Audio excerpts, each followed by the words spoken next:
Praise the Lord. ఈరోజు Bible వాక్యంగా మత్తయి సువార్త 6వ అధ్యాయము 19 నుంచి 21 వరకు చదువుకుందాం. భూమి మీద మీ కొరకు ధనమును కూర్చుకొనవద్దు, ఇక్కడ చెమటయు తుప్పును తినివేయును, దొంగలు కన్నం వేసి దొంగిలిద్దరు.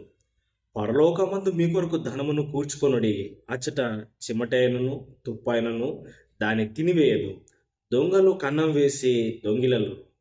నీ ధనం ఎక్కడుండునో అక్కడనే నీ హృదయం ఉండును. దేవునికి స్తోత్రం, మహిమ కలుగును గాక. చాలా చక్కటి వాక్యాన్ని ఇక్కడ మనం చూస్తూ ఉన్నామండి. యేసుక్రీస్తు ప్రభువారు ధనం గురించి మాట్లాడుతున్నారు, ధనాపేక్ష గురించి మాట్లాడుతూ ఉన్నారు కదండి. ధనాపేక్ష సమస్తమైన కీడులకు మూలమని తిమోతికి రాసిన పత్రికలో మనం చూస్తూ ఉన్నాం కదండి. Love of money root of all things. ధనాపేక్ష, ఇంకా కావాలి, ఇంకా డబ్బులు కావాలి, ఇంకా ఆస్తులు కావాలి, ఈ ధనమంతా నాదే. ఒకడు సర్వలోకమును సంపాదించుకొని తుదకు తన ఆత్మను పోగొట్టుకుంటే వానికి ఏమి లాభము అని యేసుప్రభువు ప్రశ్నిస్తా ఉన్నారు. ఎంతో సంపాదించుకున్నావు, నీ ఆత్మ పరలోకానికి వెళ్తుందా? ఒక్కసారి ఆలోచన చేయి. ఒక వ్యక్తి, నా ప్రాణమా తినుము త్రాగుము సుఖించుము, అనేక సంవత్సరంలో కావలసిన ధాన్యం ఉంది, కొట్లలో సమృద్ధి అయిన ధాన్యం ఉంది, అనేకమైన ఆస్తులు ఉన్నాయి అంటా ఉన్నాడు. మరి అలాంటప్పుడు పరలోకమందున్న దేవుడు ఏమంటున్నాడంటే, వెర్రివాడ, ఈరోజే నీ ప్రాణాన్ని నేను అడుగుతున్నాను, నువ్వు సంపాదించింది ఎక్కడ పోతుంది అని ప్రభు ప్రశ్నిస్తా ఉన్నాడు. దేవునికి స్తోత్రం, మహిమ కలుగును గాక. మరి సంపాదించిందంతా ఏమైపోతుంది కదండి? దొంగల పాలవుతుంది, ఇంకెవరన్నా దోసుకొని వెళ్ళిపోతారు. ఇతను వెర్రివాని వల్లే జీవించినాడు. చాలామంది ఈ విధంగానే ఉన్నారు కదండి. యూట్యూబ్లో చక్కటి థంబ్నెయిల్, ధనాన్ని ఎలా అభివృద్ధి పరచుకోవాలి, స్టాక్ మార్కెట్లో డబ్బులు ఎలా పెట్టాలి కదండి, మీరు ఇంకా డబ్బులు ఏ విధంగా పొదుపు చేసుకోవాలి, ఈ స్కీములు ఉన్నాయి, ఆ స్కీములు ఉన్నాయి, ఎక్కడెక్కడనో డబ్బులు దాచిపెట్టుకోవాలి కదండి. బంగారాన్ని దాచిపెట్టుకుంటే ఇంత వస్తుంది, డబ్బులు దాచిపెట్టుకుంటే ఇంత వడ్డీ వస్తుంది, ఇక్కడ స్థలాలు కొనాలి, అక్కడ స్థలాలు. మంచిదే, అవన్నీ కొంటావు. నీ ఆత్మకు రక్షణ లేకపోతే నువ్వేమైపోతావు? హల్లెలూయా. నీ ఆధ్యాత్మిక జీవితానికి నువ్వు సమయం ఇస్తున్నావా? కేవలం శరీర సంబంధిగా డబ్బు సంపాదించడమే ధ్యేయంగా జీవిస్తున్నావా? పాత నిబంధనలో ఉంది కదండి, మరి యెహోవా ఆశీర్వాదం ఐశ్వర్యం ఇస్తుందని, మరి నీతిమంతుడు తన పిల్లల్ని ఆస్తికర్తలుగా చేస్తాడని. అది పాత నిబంధన. కొత్త నిబంధనలో యేసుక్రీస్తు ప్రభువారు వచ్చినారు, సంపూర్ణ సువార్తను ఇస్తా ఉన్నారు, పరలోకం గురించిన దర్శనాన్ని ఇస్తా ఉన్నారు. ఇంకా పాత నిబంధనలో ఉన్న ఆ యొక్క వాగ్దానాల గురించి, ధనం గురించి మనం ఆలోచిస్తున్నామా? కొత్త నిబంధనలో యేసుక్రీస్తు ప్రభువారు ఇస్తున్న నిత్య జీవాన్ని గురించి నువ్వు ఆలోచిస్తున్నావా? పరలోకం వైపు నీ దృష్టి ఉందా, లేకుంటే భూమి మీద డబ్బులు దాచిపెట్టుకోవాలన్నది నీ దృష్ట్యా? కేవలం డబ్బేనండి దృష్టి. వాగ్దానాలు కూడా బైబిల్లో చాలా ఉన్నాయి. జనముల ఐశ్వర్యం నీకు ఇస్తాను. ఎస్, మరి సొలొమోను వల్లే నేను గొప్ప ధనవంతుని అవుతాను. సొలొమోను ధనవంతుడే, బహుగా సుఖపడి ఆయన ఆత్మీయ పతనం పొందినాడు.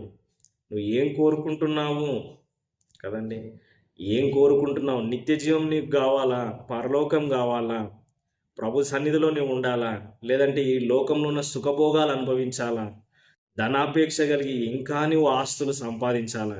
ఏది నువ్వు కోరుకుంటున్నావు? మీకు కలిగిన వాటితో తృప్తి పొంది ఉండండి అని అపోస్తలుడైన పౌలు చెప్తా ఉన్నాడు. ఏం కలిగి ఉన్నావో దాంతో తృప్తిగా జీవించు. ఆమేన్, హల్లెలూయా. విస్తారమైన కోరికలు, విస్తారంగా సంపాదించుకోవాలి కదండి. భూమి మీద ధనం కూర్చుకొనవద్దు, ఇక్కడ చిమట పడుతుంది, తుప్పు పడుతుంది, దొంగలు దొంగలితారు. పరలోకంలోని ధనం కూర్చుకో. దేవుని సేవ చేసినట్లయితే, దేవుని సేవ కొరకు నీ ధనాన్ని విత్తినట్లయితే పరలోకంలో నీకు సమృద్ధి కలుగుతుంది కదండి. కొంతమంది రూపాయి కూడా దేవుని సేవకి ఇవ్వరండి, ఎప్పుడు దాచుకోవడమే, పేరుకు మాత్రమే. మేము ప్రభువుని నమ్ముకున్నామండి, దేవుని బిడ్డలమండి, ఎప్పుడు డబ్బు పిచ్చే కదండి. నీవు ధనమునే కూర్చుకున్నట్లయితే, ధనానికే దాసునివైతే నువ్వు నరకానికే వెళ్తావు. బైబిల్ చెప్తుంది, ఒకడు సిరికిని దేవునికి దాసుడుగా ఉండలేడు కదండి. మరి ఇక్కడ ధనాన్ని కూర్చుకుంటున్నావు, పరలోకంలో కూర్చుకో కదండి. మరి ఏం చేసినాడండి యూదా ఇస్కరియోతు? 30 వెండి నాణాలకు యేసు ప్రభుని అమ్మేసినాడు. నశించి నరకానికి వెళ్ళిపోయినాడు కదండి. ధనము అంత చెడ్డది. నీవు దేవుని కన్నా దాసుడుగా ఉండు. ఏమండి, డబ్బు కన్నా దాసుడుగా ఉంటావు. దేవునికి దాసుడుగా ఉంటే, దేవుని సేవలో ఉంటే, ప్రభువులో ఉంటే నిత్య జీవాన్ని స్వతంత్రించుకుంటాం. కేవలం డబ్బు కోసమే నీ జీవితం అయితే అది నరకానికి తీసుకొని వెళ్తుంది. ధనవంతుడు సూది బెజ్జంలో మరి ఒక ఒంటె సూది బెజ్జం గుండా ప్రవేశించుట సాధ్యమేమో గాని, ధనవంతుడు పరలోకమును చేరుకొనుట అసాధ్యమని ప్రభు చెప్తా ఉన్నాడు. హల్లెలూయా! ఒకసారి ఆలోచన చేయాలి. సో, పరలోకంలో నీ ధనాన్ని కూర్చుకున్నట్లయితే అక్కడ ఎవరు కూడా దొంగలిల్లరు. సమృద్ధి నీకుంటుంది. ఇక్కడ జీవించేది కొంతకాలమే. యుగయుగాలు ప్రభుతో ఉంటావు. నీ ధనం ఎక్కడుండునో నీ హృదయం కూడా అక్కడే ఉంటుంది. మనిషి హృదయము యేసయ్యతో నిండి ఉండాలి. నీ హృదయంలో డబ్బే ఉన్నట్లయితే అది నిన్ను నరకానికి తీసుకొని వెళ్తుంది. ఒకవేళ దేవుని నీ హృదయంలో ప్రతిష్ఠించుకుంటే, ప్రభు కోసం నువ్వు జీవిస్తే, నీ ధనాన్ని దేవుని సేవ కొరకు ఖర్చు పెడుతూ, దేవుని కొరకు ఖర్చు పెడుతూ, ప్రభు సేవలో నువ్వు ఉంటే, ప్రభువే నీ గురి అయితే, పరలోకమే నీ నిరీక్షణ అయితే, నిత్య జీవాన్ని స్వతంత్రించుకుంటాం. ఆమేన్. చిన్న ప్రార్థన. పరిశుద్ధుడైన దేవా, ప్రేమగల తండ్రి, ఈ మాటలు వింటున్న ప్రతి ఒక్కరు కూడా ప్రభా, ధనాపేక్షను విడిచిపెట్టి, ధనం మీద ప్రేమను విడిచిపెట్టి, డబ్బు కోసమే జీవితం అన్నట్లుగా జీవించకుండా యేసు కొరకు, ప్రభు కొరకు జీవిస్తూ నీ మార్గంలో నడుచుకొనుచు నిత్య జీవాన్ని చేరుకునే కృప మా అందరికి అనుగ్రహించమని మా ప్రభువును రక్షకుడైన యేసుక్రీస్తు నామములో ప్రార్థించి స్తుతించి అడిగి వేడుకొనుచున్నాం తండ్రి.